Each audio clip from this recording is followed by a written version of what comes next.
Welcome to Storytime. Enjoy with me. The Crocodile and the Hunter by Kathy Burke.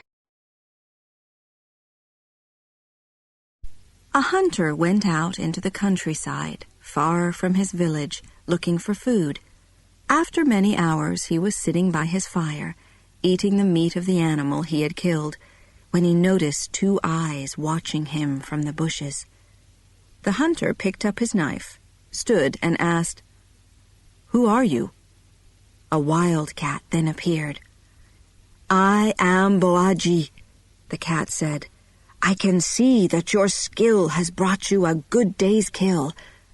I'm afraid I haven't had such good luck, and I'm very hungry. Could you share your meat with me? If you do, I'll return your kindness in the future." The hunter shared his meat with Boaji. Boaji ate well and rested for some time by the fire. He then got up, stretched his long, thin body, repeated his promise to the hunter, and walked away into the bushes. The next day the hunter went out again. He came to a place where the wild grass grew very tall. It was difficult to see where he was going. As he was pushing through the grass, he found a crocodile. "What are you doing here?" the hunter asked the crocodile. "You should be in the water." The crocodile told the hunter his story. The night before, he had gone hunting.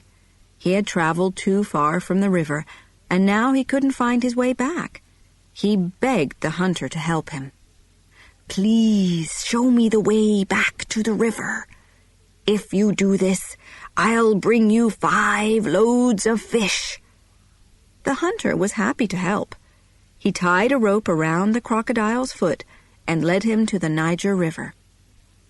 At the water's edge, the crocodile thanked him. "I'm very grateful for your kindness. Now, if you untie the rope, I'll go into the river and bring you back 5 loads of fish, as I promised." The hunter waited high up on the riverbank while the crocodile dived into the dark water. After a few moments, the crocodile rose up out of the water with an enormous fish in his mouth. He swam quickly to the water's edge, came out of the river, moved slowly up the riverbank, and laid the fish in front of the hunter. He then moved slowly back down the riverbank and slid silently into the water. The hunter inspected the fish and thought, "This will make a fine meal." Soon the crocodile brought out a second load of fish. These fish were smaller, but equally fine-looking. He laid this load lower down the riverbank. The hunter came down and carried the load higher, laying it down next to the big fish. The crocodile then returned with a third enormous load of fish, saying, "Oh dear, this is heavy." This time, he left the load at the water's edge. The hunter came down, took hold of the load, and pulled it further up the riverbank.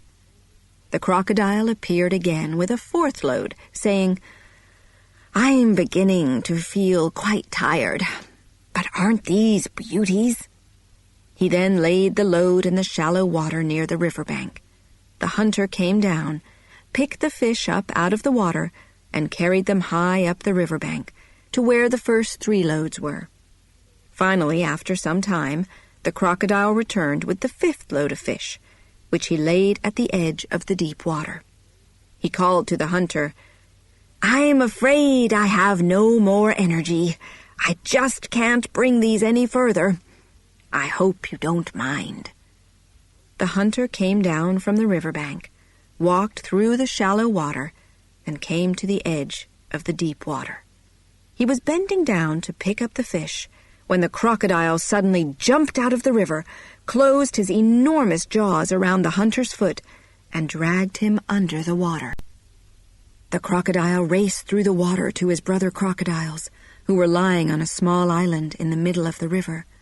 He called to his friends that he had caught a hunter for their dinner and invited them all to come and enjoy the meal.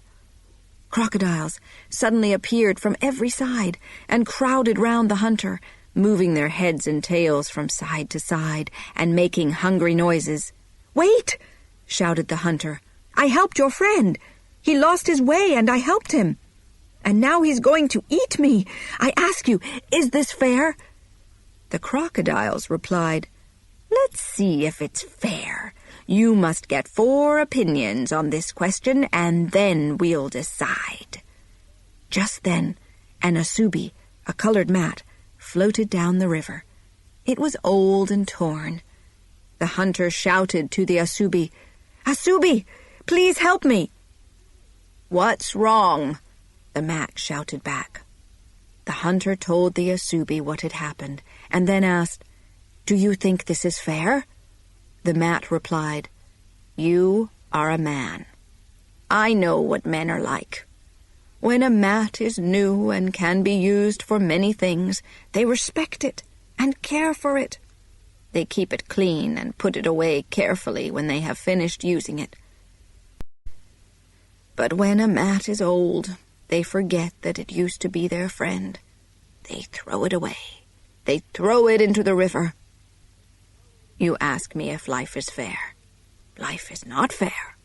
You will be fortunate if the crocodile treats you as well as men have treated me." The mat floated away down the river. The crocodile turned to the hunter and asked, "Did you hear that? Did you hear what the asubi said?" Then an old torn piece of cloth came floating down the river.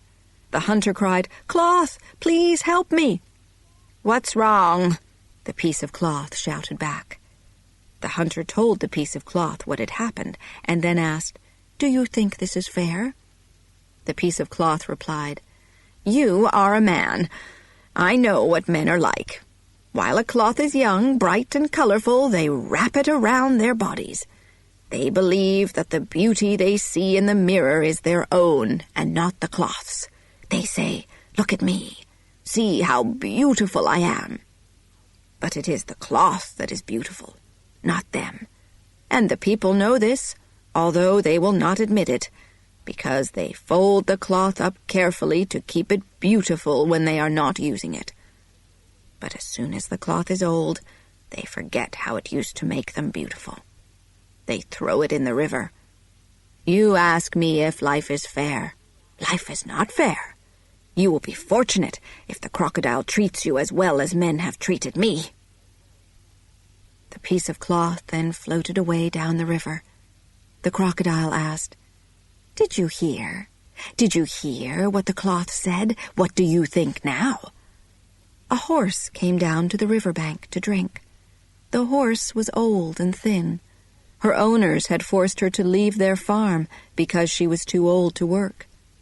The hunter cried, "Horse, please help me." "What is the problem?" the horse shouted back. The hunter told the horse what had happened, and then asked, "Tell me, do you think this is fair?" The horse replied, "You are a man. I know what men are like. When a horse is young, they look after her well. She has a warm home. The boys brush her and give her the best grass. She is given as much food as she can eat.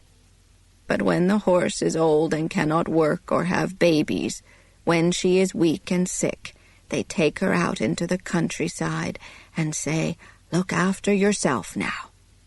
You ask me if life is fair. Life is not fair. Look at me. You will be fortunate if the crocodile treats you as well as men have treated me." The horse then walked slowly away. The crocodile said to the hunter, "You heard what the old horse said, didn't you? You've had 3 opinions now." Then a wild cat came down to the riverbank, looking for fish. It was Boaji. The hunter cried, "Boaji, please help me." "What's wrong?" asked Boaji. The hunter told Boaji what had happened, and asked him if this was fair. Boaji thought for a moment and replied, "That is difficult to judge. First, I must know all the facts.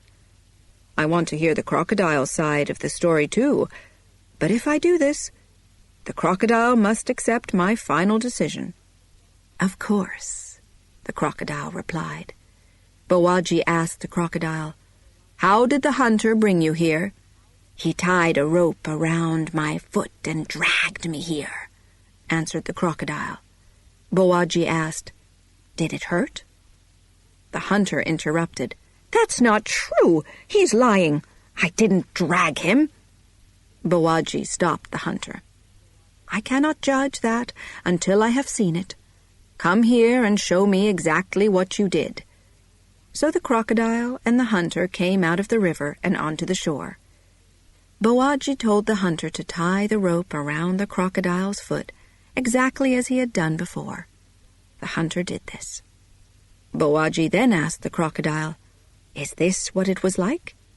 "Oh, yes," answered the crocodile. "This is what it was like, and soon it began to hurt." Bawaji said, "I can't decide that yet. The hunter is going to have to lead you back again, so I can examine this accurately. Do as I say, and I will follow you."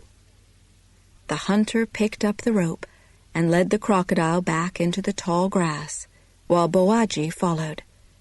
They walked for some time in the hot sun until eventually they came to the place where the hunter had met the crocodile. "This is the place," said the hunter. Bawaji asked the crocodile, "Was it here?" "Yes, it was here. And from here the hunter dragged me behind him to the river." Bawaji asked, "And you were not satisfied?" The crocodile answered, "No, I wasn't." Bawaji told the crocodile, "Good. You punished the hunter for hurting you by dragging him into the river. So now this argument is finished. To avoid more quarrels of this kind, the hunter must untie the rope and leave you here in the tall grass. This is my decision." "What?" shouted the crocodile angrily. He brought his tail down hard against the earth and spun around to face Bawaji and the hunter. "I'll never find my way back to the river." The hunter looked at Bawaji and smiled. They then left the crocodile there, screaming in anger. The hunter thanked Bawaji as they walked away.